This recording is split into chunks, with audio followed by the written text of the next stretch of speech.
Hi guys, I'm Shmee, hello and welcome back to the channel where you join me today for a drive in this, the Pagani Huayra BC Macchina Volante from the Triple F collection here in Ohio in the USA. Now it's a cold morning, there is still snow on the ground from before, but today I'm going to show you through all of the details of one of the most special Paganis ever built, one of only 20 Huayra BC coupes that they made in total, and the only one that is effectively a one-off, with some incredible details that were incorporated from the Zonda, from Horacio Pagani's personal tastes, and some amazing links as well from the first owner. So we're going to go through all of those details of this fabulous machine that is here now as part of the Triple F collection, and I still can't quite believe that very shortly I'm going for a drive in this Huayra BC Macchina Volante.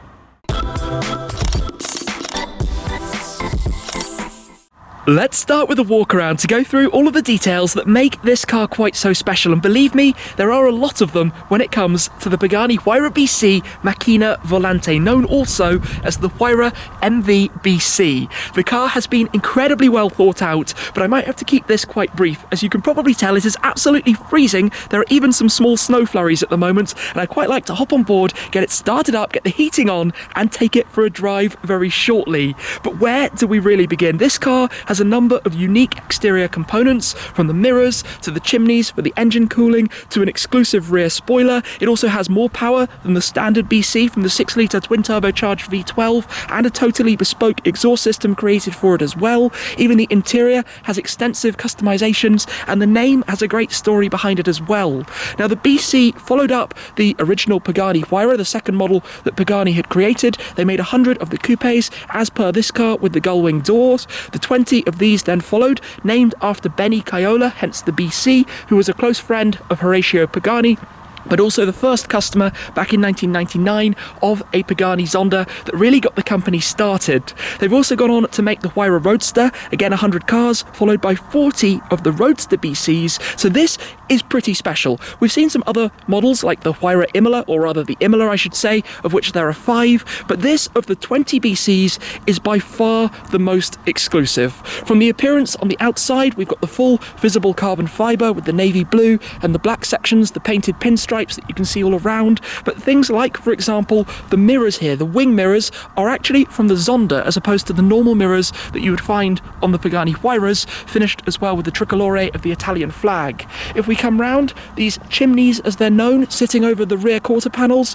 are for additional cooling in towards the engine, painted as well, or rather, I think anodized on the exterior for allowing the airflow through. And then this double layer spoiler, it is even bigger and even more dramatic than the standard BC. Still beneath it, we have these active flaps, which when you go on the brakes, for example, will pivot up. If you're turning aggressively into a corner, they will pivot on just the one side to help with downforce. And as I said, back here, also a new exhaust system, finished beautifully. Even inside there, you can see the machining of the Macchina Volante and the additional logos back here, and even the MV there on that quad tailpipe found at the back. Now, the story behind the name, Macchina Volante, it means flying machine. It was actually a project being worked on by Leonardo da Vinci before he passed, and da Vinci has always been a role model and an inspiration for Horacio Pagani, so the personal links that then tied into it. Let me come and show you on the inside. You open the doors with the lovely lever down here, give this a pull, open the Gullwing doors upwards, where we are greeted by a very, very, very beautifully presented finish inside here, even down to the plaid material here, by the way, which comes from the same roll of material as the seats in Fangio's 1955 Mercedes W196 Formula 1 race car. That's the level of detail, hence also the number 12, Fangio's number, and even that's used on the fitted luggage, which I'll also show you in the storage buckets that you have in the back. But Pagani's have always been an absolute work of art, and this interior has clearly had a lot of thought, time and care taken into the specification. Things, for example, like the lightweight carbon fibre tub, or the carbotanium tub I should say, even has the metallic fleck that you can see in the finish, different carbon fibres used for different sections. I'm going to come round to the driver's side because I want to open up the engine bay to talk a little bit about that as well. I'm sorry, I'm short of breath. It is very, very cold here at the moment, as you can probably imagine. But you open up the storage area by pulling on these little flaps, pull these and open it fully. He says, let's see if I can do this one-handed, just to get that through. Then pull the catch just here, go around to the other side to do the same. Even look, the details painted engraved logo in the carbon fibre worn on the side there. Same on this side, give it a pull, just get this opened up. Normally you'd want to do this, I guess, with two hands, but I'm making the best I can do when I'm holding the camera out in the freezing cold. Pull this, and the whole rear clamshell section opens backwards, snorkel included over the top. Carefully and delicately does it to reveal that AMG power plant, the 6-litre twin turbocharged V12, which in standard BC form would make 755 horsepower and 1100 newton meters. In the case of this, it goes up about 100 horsepower more. This is an 850 horsepower car, all going to the rear wheels through the automated manual gearbox, which we'll talk more about while we're driving. But back here, it is a stunning work of art. Look at the titanium of the exhaust system, the onboard suspension setup. It has all of the signatures of the team who are actually working on this specific car. Very, very carefully put together by its first owner. You might know Lamborghini KX on Instagram, but now obviously found here in the Triple F collection. Now you can similarly open up the front sections. We'll do this as well because it does make the car a proper transformer, and it just looks incredible when you've done it. So again, undo the leather straps, and this is the attention to detail you find throughout Pagani's. Pull the catch, just release that, come around as well to the other side. Everything is amazing, whether it's the cubby holes you have inside, where you pull this, for example, to open up that little storage pouch, or the shifter with the open exposed linkages. It's all just magnificent. Even the plaques and the VIN number display are all lovely, lovely, lovely details. So we open this, carefully does it then, I think from the center, to carefully do it and open it forwards. There we go. We've got the hydraulic struts in the center, and look at all of the piping that you have through here, the carbon fiber, everything, even the satin interior components, internal components are finished with the metallic fleck inside them as well. Everything about it is just marvelous. And if we step back away from the car, look at this, a true transformer, completely opened up. Wow, that is quite something. I think let me close everything back down, step on board and get it started. Before closing the rear down, I want to show you the fitted luggage inside here because the details are amazing. You have these carbon fiber storage buckets, and inside them you have the Scudeoni fitted luggage, who make the luggage sets for many manufacturers, finished with the same materials that you find on the inside, from the carbon fiber here beneath the straps to the plaid material on the outside and the Alcantara all around. Really, really nice details, which goes exactly with the car.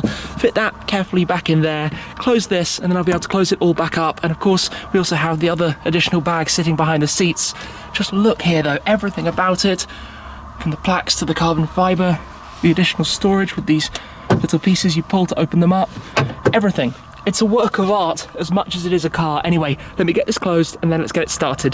Climbing on board then, and carefully does it. Everything in here is an absolute work of art, from the dials that you have in front of you to all of the controls on the steering wheel and all around, and even the key, just to get that from my pocket, is shaped like a Pagani Huayra.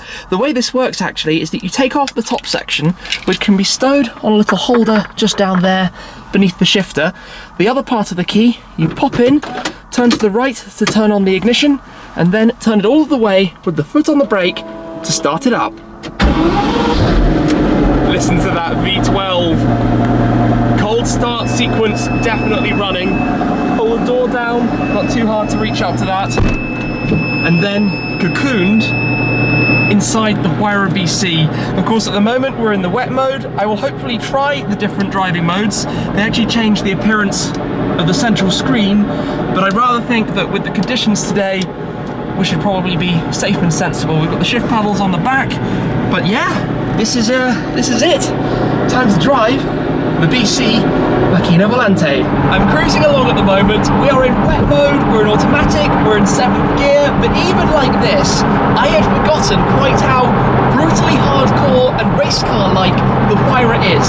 It comes from the suspension system, race car derived, and the feeling that you get through the car, but also the gearbox, the automated manual, the sequential style lightweight gearbox, which gives you shifts that you need to work to get perfectly, but then the sound and the drama and everything that's going on around you.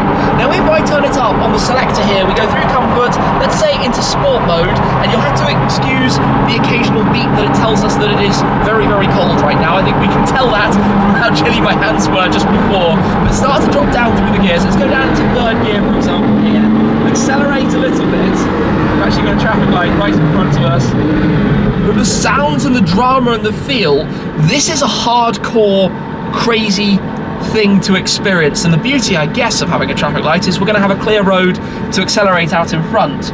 But being in here, it's the swooshes and the whooshes and the sounds. Obviously with the snorkel right overhead, you don't exactly have the best visibility backwards. In fact, that kind of dominates the rear view. So I'm not sure why we have a rear view mirror, other than the fact that they don't all have the scoop. Only a couple of these do.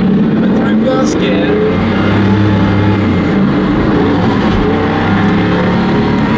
yep, it's a bit slippy.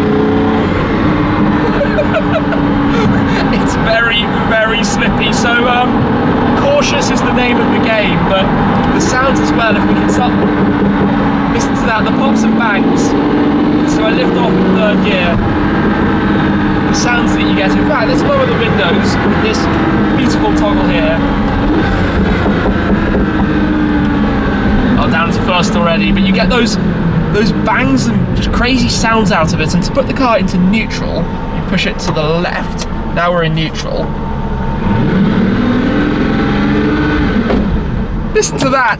Back into first gear. Okay, let's see if we can keep the traction now.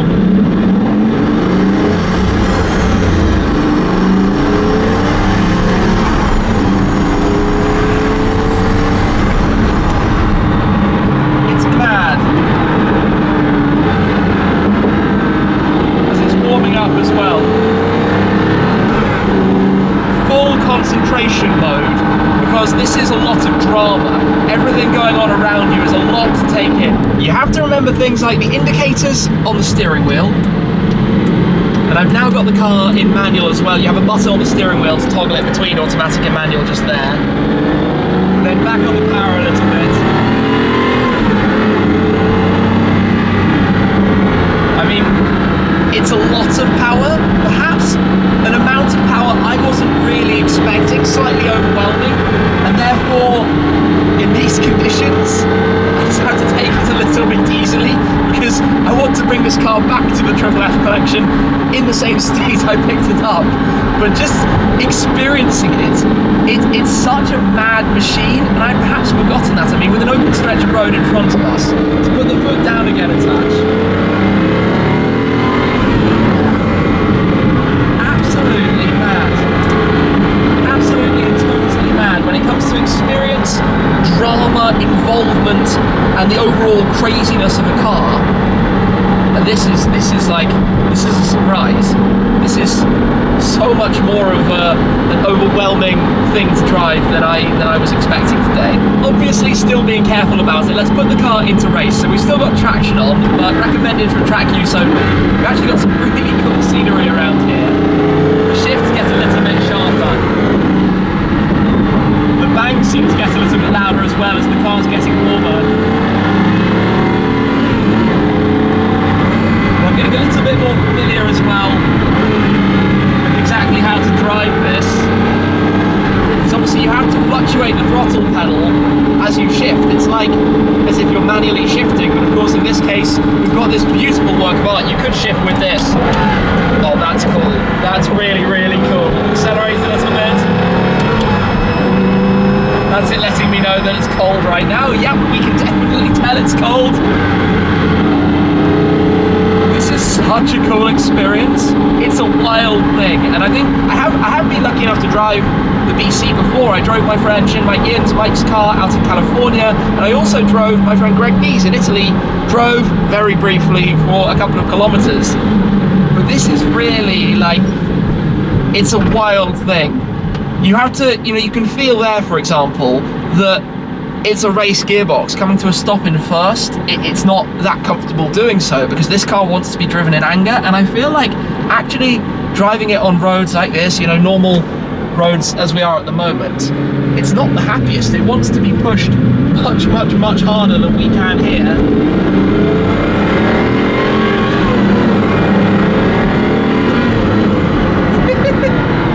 Oh, it's just silly.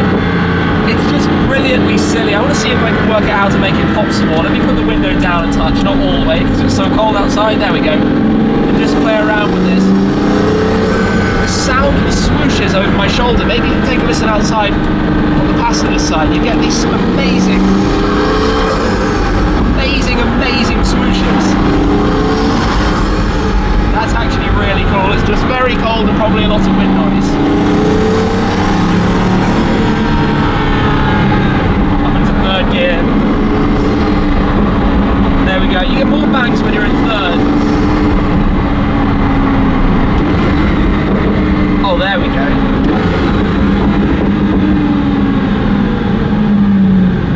We've got some trucks in front. I think we're going to have to go around here. Carefully does it, carefully does it. And obviously one of the other biggest things I should point out is we have literal wing mirrors, not door mirrors. It's a strange thing that you have to look out over past the A-pillars to take a proper look at those and what's going on behind, where you then have the chimneys, obviously for the cooling.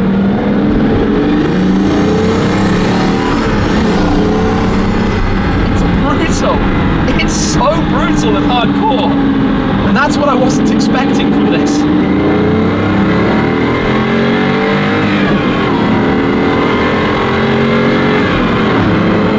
Back out onto the road.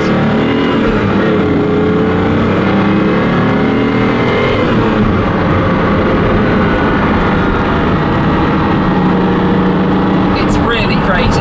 Honestly, this car is really, really crazy. I need to work out how to make it do more of the banks though. That's the one thing I'm missing. Maybe we can do that back at base, but the feel and the sensation, that's what it's all about, and the visual drama as well. I mean, everything that you can look at and touch and see and feel in here is just totally bespoke work of art. Even, you know, all the linkages, all of the switch gear, all of the storage compartments, the air conditioning vents up here, for example, the way that they're positioned and stick forwards. Even up top, look at here, the light switches that we have, everything. What a crazy thing, he says, trying to find the indicator.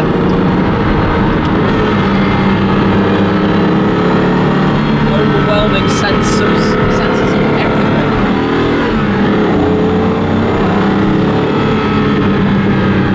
Some bags out of it there. Wow, that was a big one. I mean,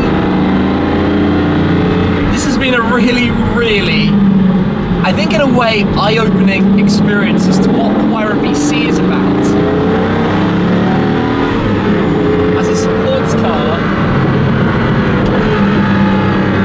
and just an extreme driving opportunity. We are back then at the Triple F Collection Garage, where as we enter with the BC, look at the cars that are in front of us. And I think we can just get under the shutter doors here.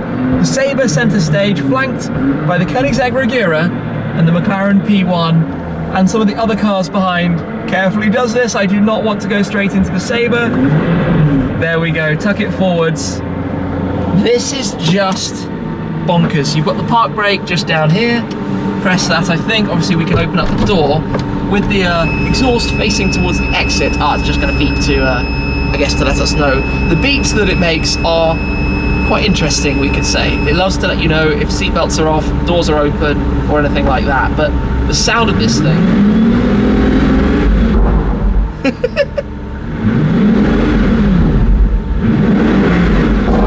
Woo-hoo-hoo!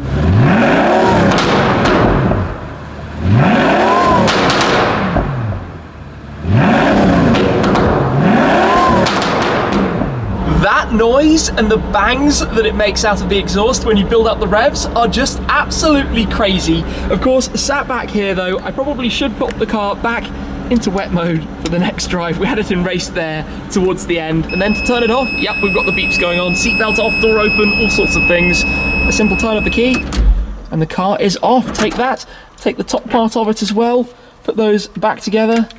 That wasn't too hard to do, one-handed. Pop that back in my pocket, and what a truly incredible thing I will now step out of in this awesome company here in the garage. But this car isn't what I expected, which is strange for me to say, having driven one before, driven two before technically, and passenger ridden in it, but to go out and drive it, I suppose, and enjoy some more of the experience, aware of the gearbox, the suspension, and what it's like, what it's actually like to drive, and how brutal it is. You really do, I think, need to keep your wits about you if you go out in a Huayra BC or in the Huayra to begin with, because it's a car that requires some concentration, but rewards you as a result, gives you the feedback, gives you that involvement that you have with it. And you can see also at the moment the flaps at the back are sitting up, giving us a great view of the purpling of the exhaust system down there too, that purple titanium exhaust looking awesome. What an incredible drive, and what an amazing car that is here as part of this truly wonderful car collection as well. The 918, the Carrera GT, Chiron 300 SL, stunning cars, and GT500, and obviously this awesome thing, the Macchina Volante Huayra BC, and a drive that I'm not going to forget in a hurry. So a big thanks to the Triple F Collection. Do go follow the guys on their YouTube channel to see more of the cars here out in action, and of course over on their social media pages if you'd like the latest updates and some pretty cool things that are coming to the collection in the future. For now though, that is all with this amazing beast. I'm going to wrap it up there. So thank you very much for watching, guys, and I'll see you again very soon. Cheers!